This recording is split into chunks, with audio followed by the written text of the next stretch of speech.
The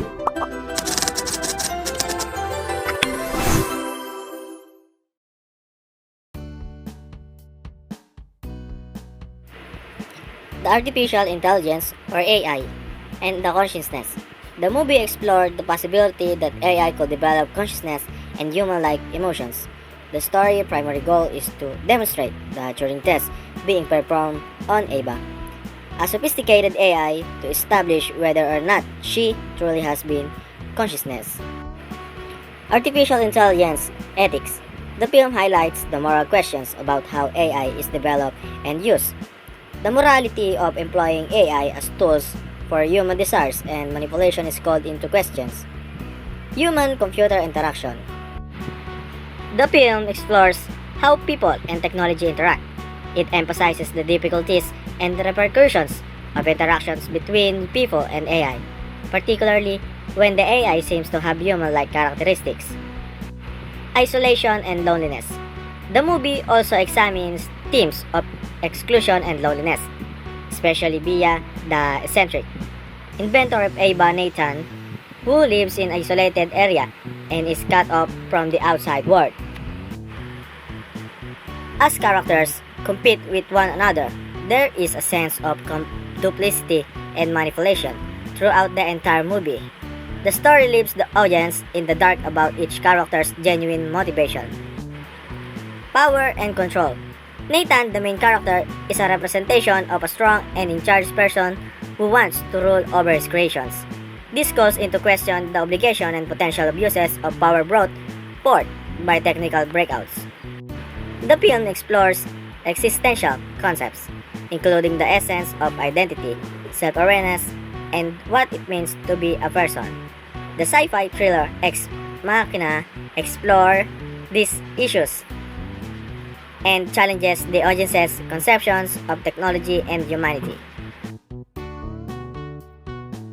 The purpose of the movie is to interpret the negative effects of technology in human life. The fact that the evolution of high technology also developed a bad impact to us. While high technology and artificial intelligence have brought about numerous advancements and benefits to human life, they also come with certain negative effects and challenges.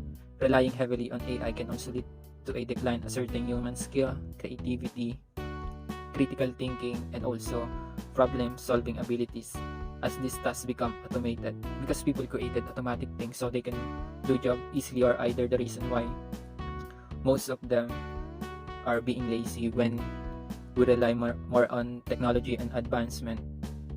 To mitigate these negative effects, it's also crucial to address the ethical, regulatory, and societal implication of the AI and high technology adoption. Striking a balance between technological advancement and human well-being is essential to ensure a positive impact on society.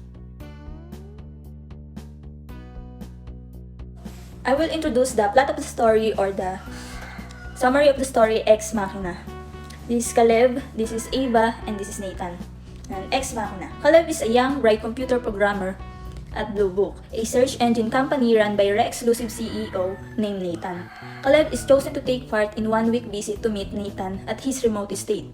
After being helicoptered into the property, Caleb is surprised to discover that Nathan lives alone, and he's rather brusque, casual, and narcissistic in temperament. Nathan informs Caleb that he is working on artificial intelligence, specifically a robot named Ava, that he is designing to pass the Turing test, which determines whenever a robot can pass for a human.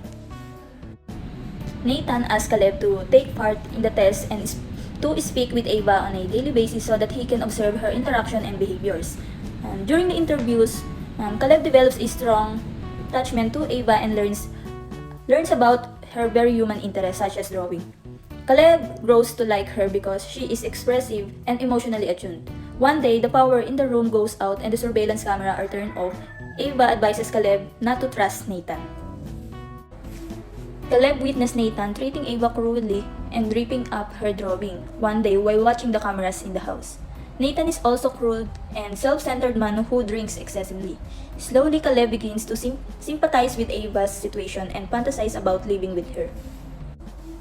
Caleb is shocked and disturbed when Nathan reveals that he plans to upgrade Ava, which will essentially deprogram her consciousness.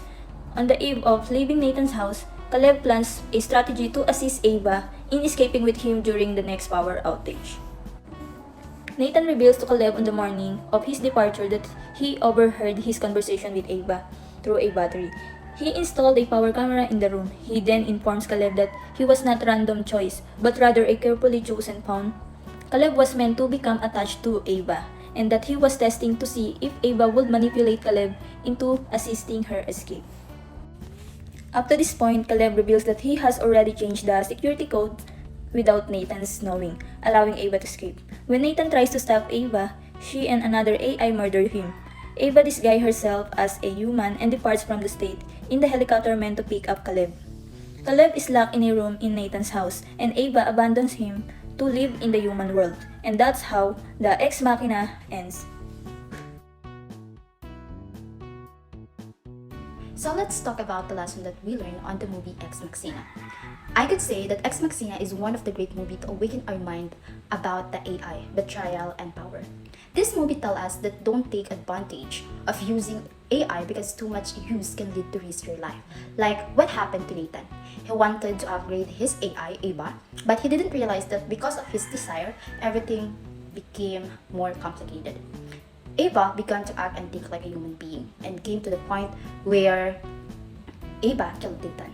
The movie also reminds us that we should not believe in words of others because we didn't know if they are sincere about what they are saying. The movie also reminds us that we should not believe in words of others because we didn't know if they are sincere about what are they telling. And last, isn't it just a story about how we treat AI? It is a story about how the powerful treat the weak. In short, they tend to abuse them, and people who abuse their power should be very careful.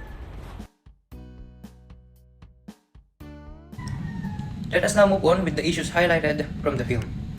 Ex Machina is a thought-provoking science fiction movie released in 2014, directed by Alex Garland.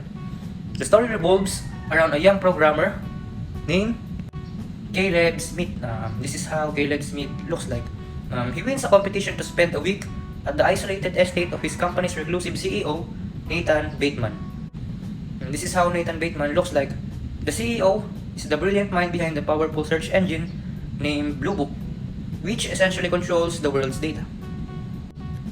Upon arrival at the remote mountain estate, Caleb learns that Nathan has brought him to participate in a groundbreaking experiment involving artificial intelligence.